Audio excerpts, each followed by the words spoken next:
अब देखो जरा, एक थियरम है, बड़ा इंपॉर्टेंट थियरम है, इसके बाद हम डिफाइन करेंगे orbit, orbit of an element. So theorem है, बहुत इंपॉर्टेंट थियरम है। Let G be a group acting on a non-empty set A, the relation defined by। Group तो फर्स्ट क्या है, गिवन है, G is a group acting, group action, मतलब there is group action of G on set A। The relation defined by A related to B, ऐसे लिख देते हैं, A related to B if and only if A equals to G dot B for some G belongs to group G, or of course A or B belongs to here element of set A, then this relation is here equivalence relation, then this is equivalence relation। अगर equivalence relation है तो it will partition, so hence it will partition. अगर ये partition कर रहा है, so we can of course, जब भी पार्टीशन करेगा तो हमारे पास क्या होगा, इक्विवेलेंस क्लास होगा। So here we can define in equivalence class. आपने डिफाइन कर दिया इक्विवेलेंस क्लास। चलो वो इक्विवेलेंस क्लास क्या आएगा वो अभी आगे हम करेंगे, क्योंकि पहले इसको प्रूफ करेंगे कि भाई ये रिलेशन जो होता है वो इक्विवेलेंस रिलेशन होता है। सो फर्दर इसी में for each A belongs to capital A, the number of elements in the equivalence class, the number of elements in the equivalence class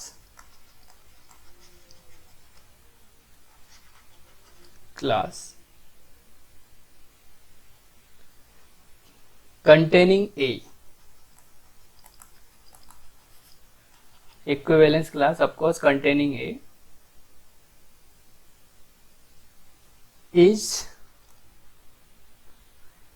index of stab of A in G, और इसको मैं denote कर दूंगा G and such that stab of A. ठीक है, this is nothing but the index of stab of A in G, इसको ऐसे बोल देंगे index of stabiliser of A in G. ठीक है, तो नंबर ऑफ ऑफकोर्स इसी में ये भी प्रूफ करना है हमें, नंबर ऑफ एलिमेंट्स, दो थियरम हो गए एक्चुअली में, अगर आप देखो दो थियरम हो गए। पहला तो ये है कि भाई ये जो रिलेशन है वो हमारा इक्विवेलेंस रिलेशन है। सो हमने क्लास डिफाइन किया, तो नंबर ऑफ एलिमेंट्स क्लास जो होंगे एक्चुअली में index of stabiliser of A in G. What is index of stabilizer of A in G? Index of stabilizer is a subgroup of G, है ना। Index of G is nothing but the number of distinct left coset of this step of A in G, यही तो है। तो index का मतलब यही होता है। सो हियर मैं ये कह सकता हूँ यहाँ पे सिंपली, जस्ट इंडेक्स को आप ये डिनोट कर सकते हो।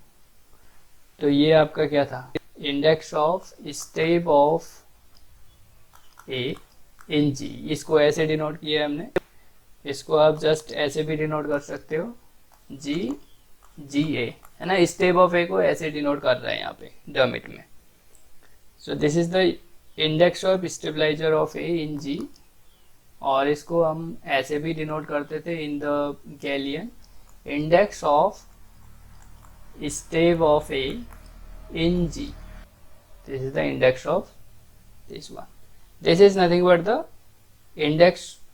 ये क्या होता है actually, index of stab of A in G का मतलब क्या हुआ, number of, this is nothing but the number of distinct left cosets of stab of A in G. ठीक है, मैं थ्रू आउट लेफ्ट लूंगा, या आप अगर राइट लेना चाहो तो थ्रू आउट राइट लेंगे। तो ये होता है, तो दिस इज द थियरम, और ये बड़ा इंपॉर्टेंट थियरम है। तो फर्स्ट तो ये देखो, ये जो रिलेशन है वो इक्विवेलेंस रिलेशन है। First we to prove here this relation is equivalence. Equivalence relation होने के लिए रिफ्लेक्सिव, सिमेट्रिक एंड ट्रांजिटिव। तो फर्स्ट रिफ्लेक्सिव के लिए, रिफ्लेक्सिव होने के लिए क्या होना चाहिए आपको अगर याद हो, रिफ्लेक्सिव के लिए हम करते A related to A for all A belongs to, जो भी सेट का है, जो भी आप ए ले रहे हो वहां से, A related to A for all A belongs to, ये आपको शो करना है। So we know A is equal to e dot A, because वहां पे जो जी है act as a group action है, G act on set A, so group action की प्रॉपर्टी होल्ड हो रही है। So A can be written as e dot A और for all A belongs to ए, ये हम लिख सकते हैं। देखो, और यहाँ पे जो हमारा ये जो एक्शन है, जो यहाँ पे रिलेशन है, A is related to B if and only A equals to G dot B for some A, for some G belongs to G, for some G belongs to G है तो ई भी जी में आता है, तो ई के लिए ये होल्ड हो रहा है। तो यहां से हम बोल सकते हैं भाई A is related to A, hence this relation is reflexive. Symmetric देखो बहुत इजी है, सिंपल है, A is related to B और हमें दिखाना होता है B is related to A. So A related to B है, तो ये कैसे डिफाइंड है, A is equal to G dot B, पहले जी ग्रुप का एलिमेंट है जी डॉट बी। ठीक है, ऑफकोर्स यहाँ पे for some G belongs to G. अब किसी भी तरीके से हमारा B is equal to some group का एलिमेंट डॉट ए आ गया, तो मैं कह सकता हूँ भाई B is related to A, B is related to A.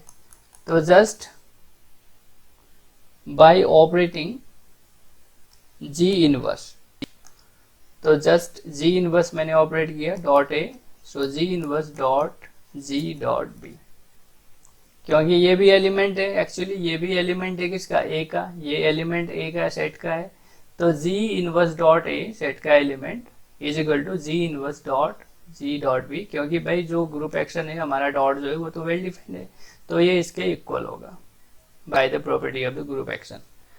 So again by the property of group action ये मैं लिख सकता हूँ G inverse G dot B, G inverse G is E dot B, again by the property of group action this is B. तो यहाँ से मैं दिख रहा है, हमें दिख रहा है B is equal to G inverse dot A, since G belongs to G, G inverse belongs to also B, तो यहाँ से B is related to A, क्योंकि जी इनवर्स भी तो जी का ही है, फॉर सम का है ना, यहाँ पे जी आना जरूरी नहीं है, जी ही आना जरूरी नहीं है, उसका इनवर्स आ सकता है या जी का अदर एलिमेंट आ सकता है। So it is symmetric. Transitive के लिए A related to B and B related to C. A related to B है तो हम इसको कैसे लिखेंगे भाई, A is equal to G dot B, and B related to C है तो B is equal to H dot, देखो जरूरी नहीं है वो जी ही हो, यहाँ पे कुछ और एलिमेंट लेके हम देखेंगे सी, फॉर सम, क्योंकि for some G H belongs to capital G. अब A is equal to G dot B है और बी की वैल्यू यहाँ आ चुकी है, तो G dot H dot C. So by the property of group action this is G H dot C. ठीक है, so since G belongs to G, H belongs to H, and G is group, so GH is again in G.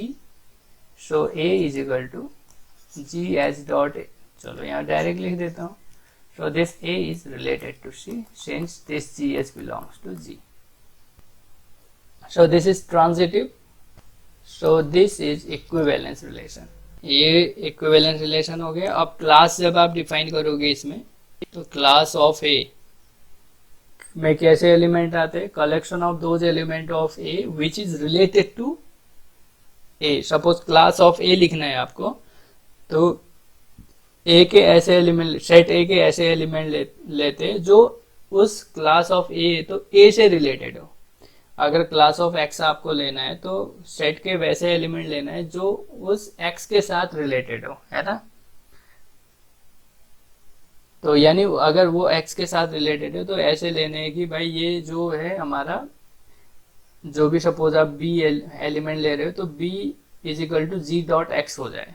इस type के element आपको लेने होते हैं. जैसे ही ये इक्विवेलेंस रिलेशन आएगा तो हमारा एक क्लास डिफाइन हो जाएगा.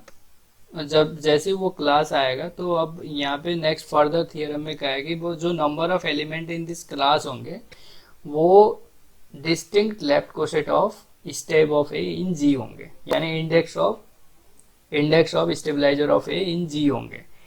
तो हमें क्या यहाँ पे हमें क्या शो करना होगा, एक कोई मैपिंग ले लेंगे from class of A to, मतलब सेट ऑफ डिस्टिंक्ट कोसेट्स, इसमें उसको हम well defined 1 1 onto show कर देंगे. तो यहाँ पे हमारा ये प्रूफ हो जाएगा.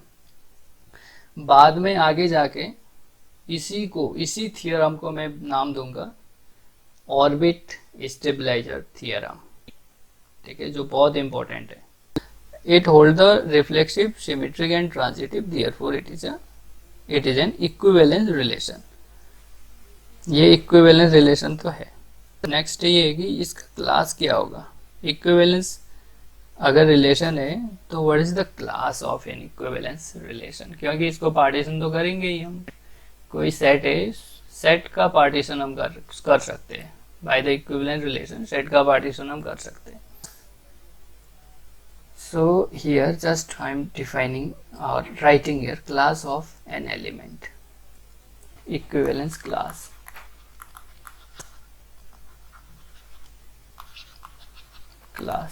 तो इक्विवेलेंस क्लास को मैं लिख रहा हूँ C L of A which is class of A. Class of A में कैसे एलिमेंट होंगे? Of course element of A which is related to B, sorry, which is related to of course A. Those element of A which is related to A, ना, जो भी A के साथ relate करेंगे वो मेरे इस क्लास में आएंगे. सो हियर अब रिलेशन हमारा डिफाइंड है, वो कैसे है? B belongs to A such that B equals to G dot A for some G belongs to group G. तो मैं यहाँ पे B रिलेटेड टू ए को मैं B equals to G dot A कर रहा हूँ, where G is the element of G, है ना, ग्रुप के एलिमेंट है ये G. आप ध्यान से देखना इसको जरा. तो B belongs to A, it means the G dot A. Here G dot A belongs to A where G is the, what is G? G is the element of G. So here G dot A such that G belongs to G. ऐसे भी मैं लिख सकता हूँ. ठीक है, same, ये same है. तो ये है मेरा, this is the class of A, और इसको मैं लिख सकता हूँ C ऑफ ए. रिप्रेजेंटेशन है, just it is represented by C A, class of A. So now we have to show here number of elements in class of A. Class of A is equal to index of GA, यानी stabilizer of A in G. ठीक है, step को GA से भी denote कर रहे हैं हम, स्टेप ऑफ A से भी डिनोट कर रहे हैं. आप जिससे चाहो उससे कर सकते हो, क्योंकि इस बुक में GA लिखा है और गैलियन में उसको स्टेप ऑफ ए करके लिखा है. तो ये दोनों एक ही है, हम ध्यान रखना है, हमें दोनों बुक को हम फॉलो कर रहे हैं यहाँ पे. तो ये index of GA in G मतलब क्या होता है? Number of, of course, number of distinct left coset of GA in G।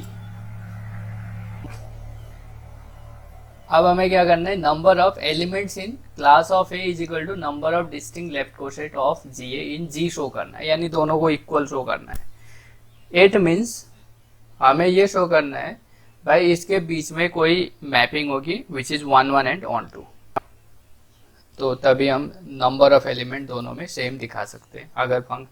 अगर हमारा फंक्शन मैप जो है 1 1 ऑन 2 होगा तो भाई दोनों में जो होंगे डोमेन और कोडोमेन में नंबर ऑफ एलिमेंट भी सेम होंगे। सो सपोज अब यहाँ पे देखो क्लास ऑफ है तो हमारे पास है, इसका स्ट्रक्चर ऐसे लिखते हैं हम। Now just we are writing the number of distinct left coset of GA in G। Suppose this S कोई सेट बना लिया मैंने, is the collection of all distinct left coset of GA in G। तो उसको आप लिखते हो GA such that this G belongs to G. This is the set of left coset of GA in G. Now define a map. Actually हमें show करना है भाई इसके नंबर ऑफ एलिमेंट और इसमें number of distinct left coset of GA in G, यानी इस S में नंबर ऑफ एलिमेंट दोनों सेम है, क्लास ऑफ A में नंबर ऑफ एलिमेंट एंड इस S में नंबर ऑफ एलिमेंट सेम है। तो just we are defining here a map phi from this S to class of A।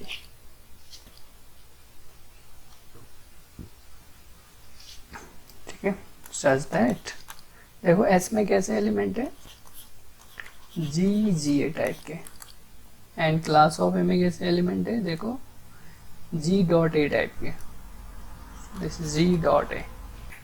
We have to show here this phi is 1 1 and on 2। ठीक है, जैसे ही 1 1 on 2 होगा तो number of element in S is equal to number of element in class of A हो जाएगा। सो जबकि ये हमने डिफाइन किया है, so first we are showing here this phi is well defined। phi is well defined।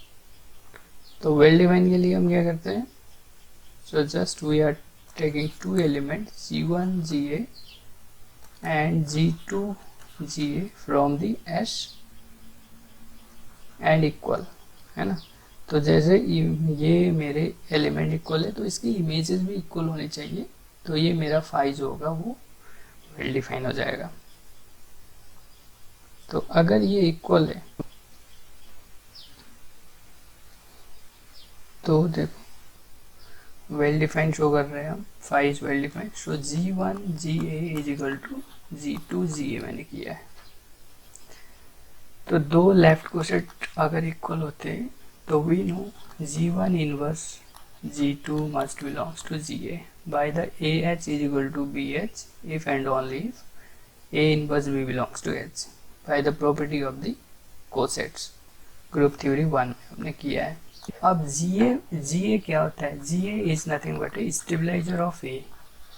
It means collection of those element of G which fix the A, जो A को fix करे। तो अगर ये मेरा G डॉट A में आ रहा है तो ये G1 इनवर्स G2 क्या कर रहा होगा, A को फिक्स कर रहा होगा। So here G1 inverse G2 dot A is equal to A हो रहा होगा by the definition of the stabiliser of A। अब ये एक्चुअली में G1 inverse G2 dot A, so by the group action we can write here G1 inverse dot G2 dot A is equal to A। ठीक है, by the property of the group action. Suppose अगर मैं यहाँ से G1 से operate कर रहा हूँ लेफ्ट से, I am just operating G1 from the left, so we can write here G1 dot G1 inverse dot G2 dot A is equal to G1 dot A। मैंने G1 से just operate किया from the left. So यहाँ से क्या मिल रहा है, अब यहाँ पे अगेन मैं यूज कर रहा हूँ ग्रुप एक्शन की property G1 inverse dot G2 dot A, because ये जो एलिमेंट है एक्चुअली आपका ए का एलिमेंट है, सेट ए का एलिमेंट है ना, ये ग्रुप का है, ये ग्रुप का है। सो G1 इनवर्स डॉट आपका ए का है, ए का सेट का एलिमेंट, सो इट बिकम है G1 dot A, right hand side में सेम रहेगा।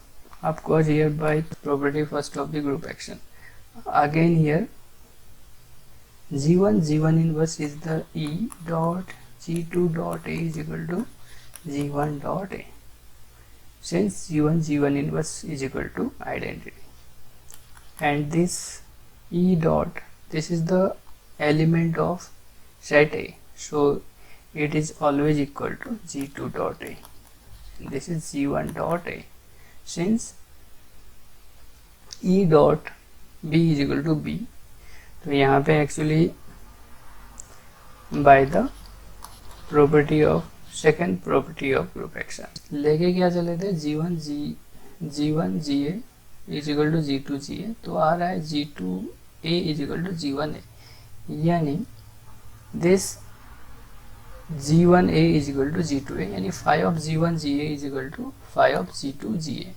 So this phi is well defined. बस यहाँ पे केवल यही मेन चीज़ है, यहाँ पे वेल डिफाइंड शो करना, अदरवाइज बाकी सिंपल कुछ नहीं है। ठीक है, अब देखो phi is 1 1 के लिए पहले हम रिवर्स देखते हैं, रिवर्स क्या होल्ड हो रहा है नहीं हो रहा है। तो ऑफकोर्स देखो आप क्या लोगे, आप लोगे phi of G1 GA is equal to phi of G2 GA, तो आप दिखा दोगे G1 GA is equal to G2 GA, तो ये दिखाओगे। So just I am taking here suppose phi of G1 GA is equal to phi of G2 GA, तो वो मेरा क्या आएगा, G1 dot A is equal to G2 dot A। तो यहाँ से मैं ये लिख सकता हूँ जस्ट E डॉट ये लिख के, because by the property of group action, by the second property of group action वो मैंने यूज कर लिया। तो यहाँ से ये इम्प्लाई कर रहा है ये वाला, ठीक है, ये इम्प्लाई किया। अब यहाँ से देखो E को मैं G1 इनवर्स लिख सकता हूँ, ये अगेन इसने इसको इम्प्लाई किया। अब इसको bye the property of the group action again मैंने क्या किया, इसको यहाँ पे ब्रेक कर दिया। ठीक है, यानी G1 ये मेरा G ग्रुप का एलिमेंट, ये मेरा G ग्रुप का एलिमेंट और ये मेरा सेट का एलिमेंट, तो इसको इस डॉट में ब्रेक कर दिया, तो ये इसको इम्प्लाई कर रहा है। अब हमने क्या किया, हाँ G1 इनवर्स, एक्चुअली ये G1 और G1 है, G1 इनवर्स से ऑपरेट कर दिया, तो G1 इनवर्स से ऑपरेट कर दूंगा, ये G1 और ये G1 डायरेक्ट नहीं कैंसिल होगा, लेकिन बाय द ग्रुप एक्शन की प्रॉपर्टी हम यूज कर लेंगे, उससे ये G1 इनवर्स करके यहाँ पे आइडेंटिटी आ जाएगा और G1 इनवर्स G1 करके यहाँ पे भी आइडेंटिटी आ जाएगा, तो ये कैंसिल हो जाएंगे और ये आ जाएगा, तो ये इसको इम्प्लाई कर रहे हैं। लाइकवाइज जैसे ही आपने ये लिखा, तो बाय द ग्रुप एक्शन की फर्स्ट प्रॉपर्टी वो मेरा ये इम्प्लाई कर रहा है ना। तो अगर ऐसा हो रहा है तो ये पक्का आपका स्टेबलाइजर ऑफ ए में आएगा। अगर ये स्टेबलाइजर ऑफ ए में आ रहा है, सो इट विल बी, इसमें आ रहा है तो ये मेरा इसके इक्वल होता है by the property of the cosets, है ना। AH is equal to BH if and only if A inverse B belongs to H, उससे। तो ये 1 1 हो रहा है। So by the reverse process of well defined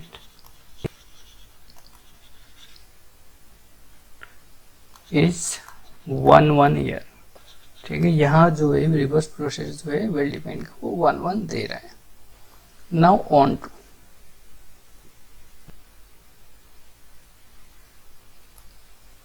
phi is on to, जब भी on to आए just use the definition for any codomain element. What is codomain? Class of A is the codomain here. ठीक है, ये codomain है आपका। तो codomain में मैं सपोज ले रहा हूँ, इसमें कोई एलिमेंट है, suppose any element B belongs to class of A, then there exist GGA, there must exist GGA in the domain such that phi of GGA is equal to B. Now GGA is defined by G dot A is equal to B. G dot A is equal to B. So by definition of onto, this phi is onto. Since phi is 1 1 and onto, therefore the cardinality of class of A is equal to cardinality of this S. The cardinality of S is nothing but the number of left cosets of GA in G is equal to, this is the index of GA in G. So we are done. ठीक है, theorem is proved. Note, बहुत important note है ये, if G is finite then the class of A, the cardinality of class of A is equal to, क्या होगा, index जो लिखा जाता है वो ऐसे लिखा जाता है, order of G upon order of GA। ये only for the finite case, finite case में हम ऐसे लिखते हैं इंडेक्स को। तो आगे जाके ये वाला जो नोट्स है वो इसी नोट्स को हम बोल देंगे भाई ये जो है आपका ऑर्बिट स्टेबलाइजर थियरम है। आगे जाके यही नोट्स जो बनेगा ऑर्बिट स्टेबलाइजर थियरम बनेगा।